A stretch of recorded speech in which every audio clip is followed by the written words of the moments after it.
Welcome everyone. I'm Jenna Davies from Birkbeck Futures, and I'm very excited to be joined by Wahida Mohamed, who's an alumnus of Birkbeck University of London. She studied French studies when she was with us, and she is now the founder of Language Tuition Plus and the author of her new book, Wisdom Feast. I'm delighted to be joined by Wahida today. Wahida, how are you doing?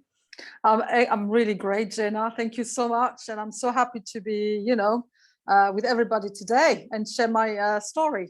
Yeah, I'm super excited to find out a little bit more about you. So let's kick off. Can you tell us a little bit about your background, Wahida, and really what led you to where you are now? Right. So I've been teaching for over 20 years now. And after teaching in various settings, I wanted to create my own language services, and I wanted to combine that with experiences, with trips overseas as well. So that's how Language Tuition Plus was created, and I always wanted to work with the international community, being international myself as a native French speaker, living in London for over 20 years.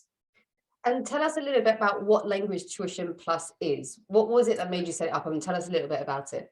Yeah, so Language Tuition Plus, we provide language services, including language tuition, translation, interpreting, and experiences for international communities coming and settling in the UK. So that could be a combination of languages together with sightseeing around London. It sounds phenomenal, and I'm sure there's a lot of people that will be relishing in your expertise and really wanting to find out more. What I'm also interested in is the book that you've recently launched called Wisdom Feast. Tell us what your inspiration was behind this, and what can people expect from the book? Well, growing up, really, I've been listening to my parents' stories, and I've always been inspired. And as I was growing up, I could go back to it for advice, tips, and I always loved writing. As you know, as I was about 12 years old, I always had my little notebook. I was really creative, and I just wanted to put everything together. The idea of actually writing my first book came to me during the lockdown. I guess this is a time for self-reflection for lots of people around me as well. You know, everyone turned back to their own passions, and I wanted to put together people's stories to inspire. And at the end of each story, there are some advice and tips for the future generation. So it all stemmed out during the lockdown, really. And yeah, I'm quite happy to have done that. Who would you say would benefit from the book? What kind of person is it for everyone? Do we need to be in a certain sort of position in our lives? Who would it benefit, would you say? Yeah, it would definitely benefit students, educational professionals, head teachers, schools, universities, anyone looking into learning and from each other. Especially that's a collection of professionals who had or individuals who had their own life with challenges, and it's quite interesting to see how they've overcome that. It's a jewel of inspiration and advice, to be honest. So everyone and anyone could benefit from it. And it sounds like there's parents as well. Yeah, parents. Yeah. I was actually going to mention that sort of parents would benefit from it. There's a lot of inspiration behind it, and throughout the book, I guess, like you've mentioned there, readers are going to explore what they want to be remembered for as well. And I'm interested to know, what would you like to be remembered for, Wahida, in terms of that theme of the book? Let's turn it on you. What would you say? All lights on me. That's quite interesting, you know, because at one point I would like to write an autobiography, because I think my journey would be interesting for everyone to know about. So I would like to be remembered for being a person who gives voice to the one who didn't have the opportunity to be heard, and to be an inspiration as well, for me to be an inspiration to the future generation, to everyone, and to see that everything is possible. You can do so many things. You can wear so many hats, because so often, we are placed in one box and we think that's it, that's what I'm going to be doing forever. But actually, it's okay to change and try things out and change career and learn different things. And that's pretty much my journey. And that's, what I would like to be remembered for. And you mentioned before about, because there's a lot of self-reflection that it sounds like you've done, and certainly in lockdown, I think, like you said, that was the time for self-reflection and sort of, putting hobbies into practice and putting things there as well. How important would you say that self-reflection piece is, and has that had an impact on your life and where you are now as well? Yes, because obviously we all live a very hectic, busy life, and it's difficult sometimes to just stop and just look back at ourselves, what makes us happy, and go back to your own passion, what makes you feel alive. And if you don't, the lockdown, I think, gave time to actually stop. If you miss that, you don't have the opportunity to go back to yourself and really see what makes you happy and what you want to do. And it's so easy not to stop and not to take that time. I think COVID forced us to we do were that. Forced. Yes. And it's a difference there. And even for your health as well, isn't it? Some people have been meditating. You have different strategy to do that. I mean, personally, I was walking in the outdoors quite a lot, connecting with nature per se, and listening to music that I enjoy listening to, and just doing, it's going back to the basics, going back to the basic and stripping everything back to what really matters.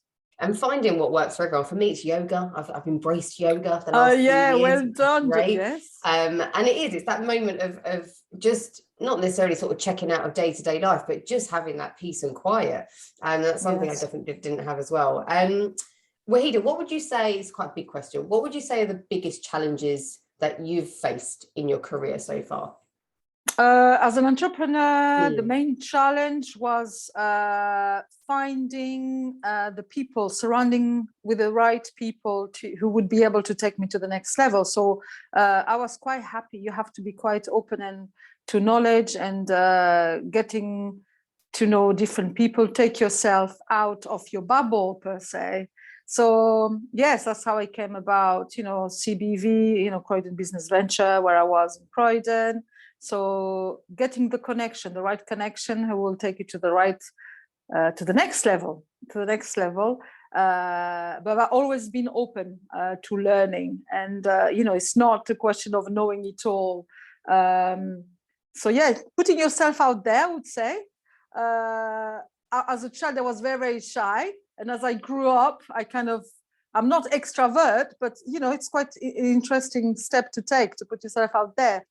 Because if you don't do it for yourself, you have to do it. So, but I guess if it's something which really matters to you, it gives you the strength, the energy, and the courage to do it. So it's to connecting, to take yourself out there and connect with different groups of people.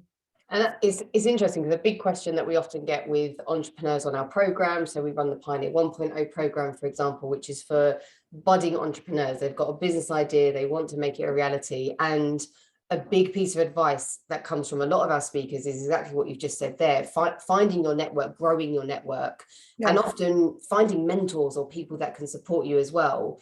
What would your advice be to early stage entrepreneurs who are wanting to expand their network, they're wanting to surround themselves with people that can support them?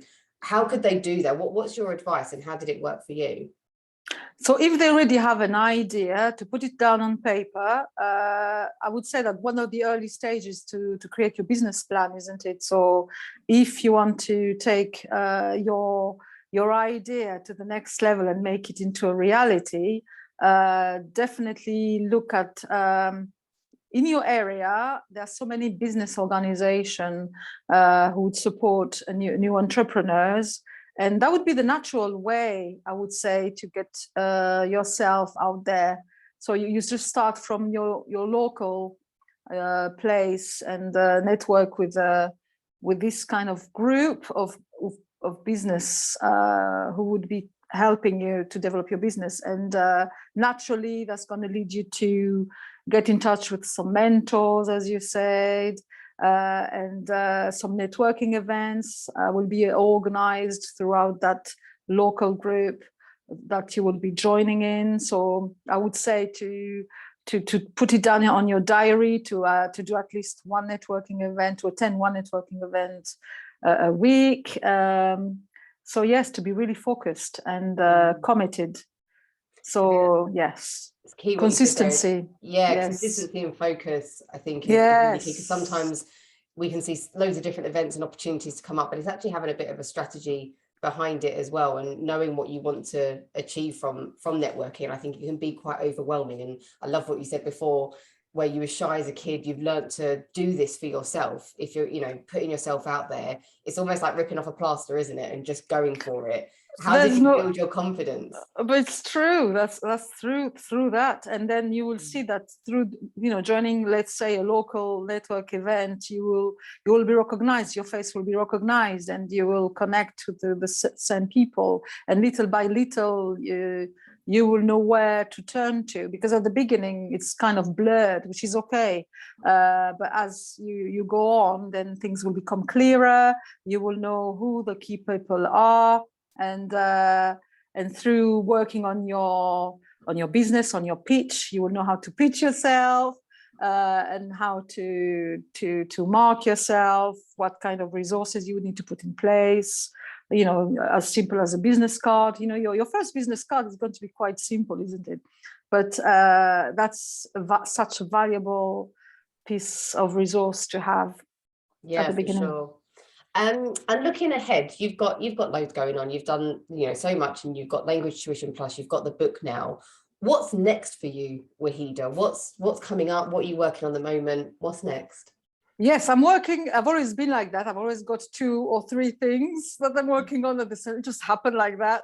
So definitely working on the next book, which will be, just to give you a bit of an idea, it's how to implement storytelling on educational settings. So working with different people.